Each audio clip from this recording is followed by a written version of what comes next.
सही एक्टर की कास्टिंग बहुत ही इंपॉर्टेंट है किसी भी फिल्म के लिए, क्योंकि फिल्म एक इमेजिनेटिव मीडियम है। जो कहानी एक फिल्म मेकर दिखाना चाहता है वो अपनी फिल्म में कैरेक्टर्स के थ्रू ही दिखाता है। अब इन कैरेक्टर्स में परफेक्टली सूटिंग एक्टर को कास्ट करना बहुत जरूरी है, अदरवाइज फिल्म में कुछ ना कुछ ऑफ लगता है। एंड एज ऑडियंस हम फिल्म के वर्ल्ड से कनेक्ट ही नहीं कर पाते हैं। हमारी फिल्म्स में भी ये चीज बहुत ज्यादा होती है। हम कितनी बार एक्टर्स को इसलिए कास्ट करते हैं बिकॉज वो स्टार है और हम स्टोरी को भूल ही जाते हैं। इसी वजह से कितनी सारी फिल्म्स रूइन हो जाती हैं। माय नेम इज विशाल और इस वीडियो में आपको ऐसे 7 एक्टर्स के बारे में बताऊंगा जो उन कैरेक्टर्स में सूट ही नहीं किए जिनके लिए उन्हें कास्ट किया गया। This is going to be an interesting video, so make sure you watch it till the end. Mumbai में भाई तो बहुत बने पर आपा सिर्फ एक। लोगों ने इज्जत बख्शी, मैंने कबूल की। नंबर 7, जॉन इब्राहिम इन वेलकम बैक। वेलकम 1 ऑडियंस के लिए एक आइकॉनिक कॉमेडी फिल्म है जिसको लोग आज भी देखना पसंद करते हैं। उसमें सबकी कॉमिक टाइमिंग और कास्टिंग ऑन पॉइंट लगती है, स्पेशली अक्षय कुमार। वो इस कैरेक्टर में बिल्कुल सूट करते हैं, डिस्पाइट उसमें अनिल कपूर और नाना पाटेकर भी हैं। अब जब फिल्म का पार्ट 2 बनाया गया तो उसमें अक्षय थे ही नहीं, उनकी जगह जॉन इब्राहिम को कास्ट किया गया, जो लिटरली वेलकम जैसी कॉमेडी फिल्म को शायद समझ ही नहीं पाए।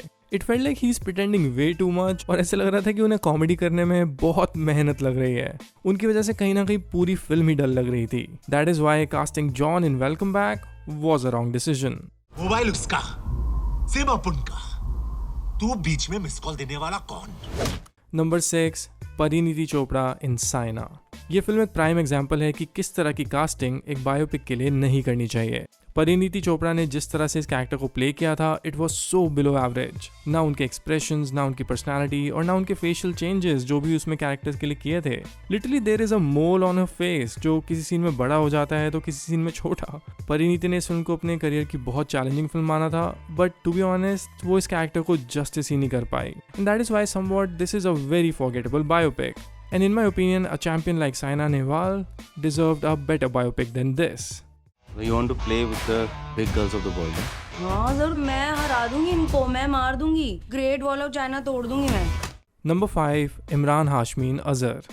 देखो, इमरान हाशमी डेफिनेटली एक कॉनमैन के कैरेक्टर में सूट करते हैं, सूट्स एज अ लवर और somebody characters have an affair with, और उन पे गैंगस्टर कैरेक्टर्स भी अच्छे लगते हैं। बट उन पे अजहरुद्दीन का कैरेक्टर तो कहीं से भी सूट नहीं कर रहा था। पूरी फिल्म में 1 सेकंड के लिए भी नहीं लगता कि आप एक बायोपिक देख रहे हो। इट मोर फील्स लाइक कि ये रूटीन इमरान हाशमी फिल्म है, और वो भी मेड बाय सम डायरेक्टर जिन्हें शायद नहीं पता है कि वो इस फिल्म को कैसे बनाए। इसीलिए फिल्म क्रिटिकली और कास्टिंग वाइज दोनों तरफ से बुरी फिल्म थी।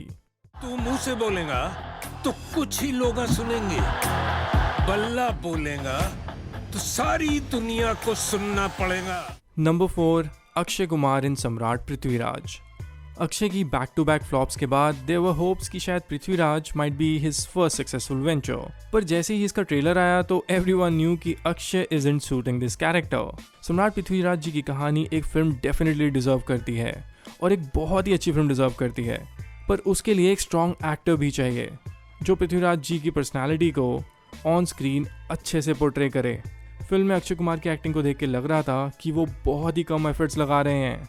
अगर फिल्म की कास्टिंग स्ट्रॉन्ग होती तो फिल्म के लूप होल्स को भी अवॉइड किया जा सकता था, बिकॉज ऑडियंस ने इस फिल्म को चांस तो दिया था। The collections were not bad for first 3 days, पर कास्टिंग इतनी वीक थी कि ऐसे लग रहा था कि कोई भी इससे कनेक्ट ही नहीं कर पा रहा है।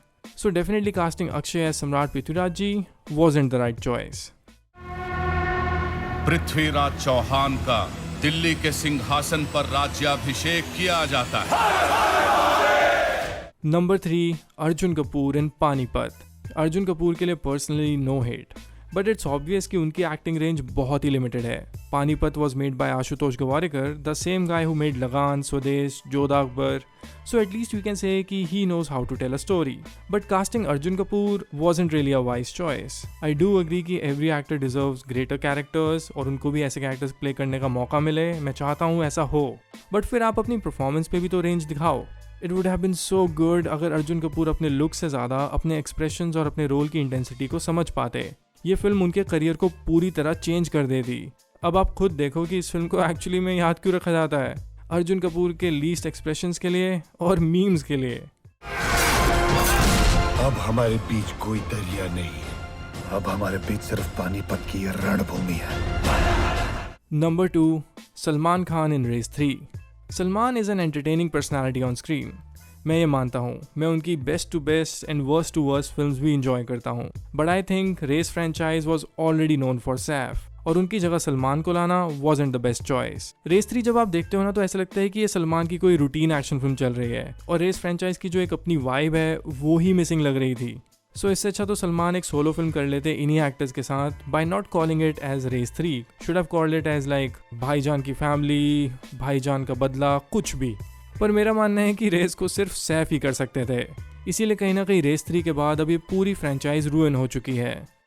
जिस रेस से मुझे निकालने की बात कर रहे हैं बेवकूफ, वो नहीं जानते उस रेस का सिकंदर मैं हूं।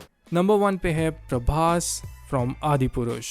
अब मैं क्या बोलूँ इस फिल्म के लिए या इसके एक्टर्स के लिए। When a director has such a weak vision for such a great story तो एक्टर्स क्या ही कर पाएंगे।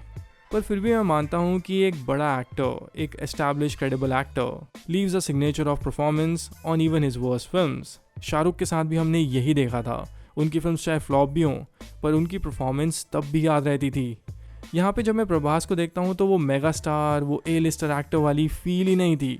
फिल्म चाहे कैसी भी बनी हो दैट्स सेकेंडरी, बट प्रभास खुद भी बहुत ही लो ऑन एनर्जी लग रहे थे पूरी फिल्म में। ऐसा लगता है कि VFX की वजह से उनके एक्सप्रेशंस ही रुइन हो गए। लॉर्ड राम से इंस्पायर्ड कैरेक्टर के लिए Prabhas was literally the worst choice, क्योंकि उन्होंने लिटरली कोई एक्टिंग परफॉर्मेंस तो इस फिल्म में दिखाई ही नहीं और ना ही उनका लुक सही था इस फिल्म के लिए। That's my honest opinion. आ रहा हूं मैं, आ रहा हूं न्याय के 2 पैरों से अन्याय के 10 सर कुचलने। Alright, that's all for this video. आप भी मुझे कमेंट करके बताना कि आपको क्या लगता है कि इन सभी एक्टर्स में से आपको सबसे ज़्यादा वर्स्ट कास्टिंग कौन सी लगी। मैं आप सभी के कमेंट्स पढ़ूंगा, so do let me know in the comments. इसके अलावा I will be back with another video next week. Till then keep watching Film Companion Local for more videos like these.